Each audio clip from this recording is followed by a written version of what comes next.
Benoît Saint-Denis va affronter le Conor McGregor du Brésil.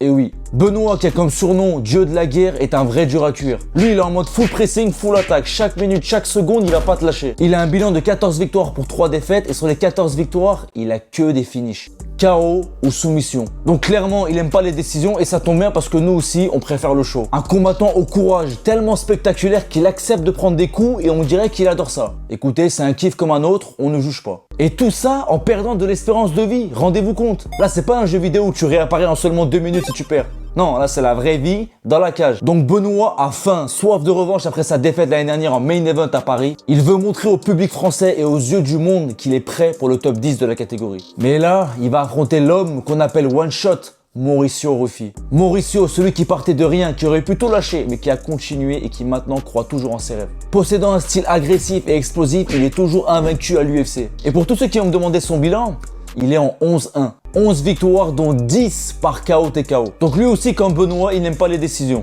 Et c'est là que c'est intéressant. Certains le comparent même à la légende Conor McGregor. D'ailleurs lui-même l'a dit, il s'en est beaucoup inspiré. Et c'est là que c'est très drôle aussi. Vous savez ce qu'il a dit? Qu'un jour, il invitera Conor dans son coin quand il va affronter Islam Makhachev. C'est pour vous dire quand même. Donc que ce soit avec les poings ou avec les pieds, le Brésilien aime éteindre la lumière de ses adversaires. Et en acceptant de prendre Benoît en France, il prend le pari de gâcher la fête aux Français. Bonjour. Et de enfin rentrer dans le top 15 de la catégorie la plus relevée. Toute sa hype est en jeu. S'il perd, c'est retour à la case départ, c'est-à-dire faire la queue, attendre son tour, pas sauter au guichet, prendre un billet, se louper train, en prendre un autre. Bref, c'est chiant, c'est long, personne ne veut vivre ça. En résumé, l'enjeu est clair. Le gagnant de ce combat s'imposera comme un nom qui compte en lightweight et le perdant, lui, retournera dans l'ombre. Benoît Saint-Denis, Mauricio Ruffi, qui fera rougir l'arène à Paris?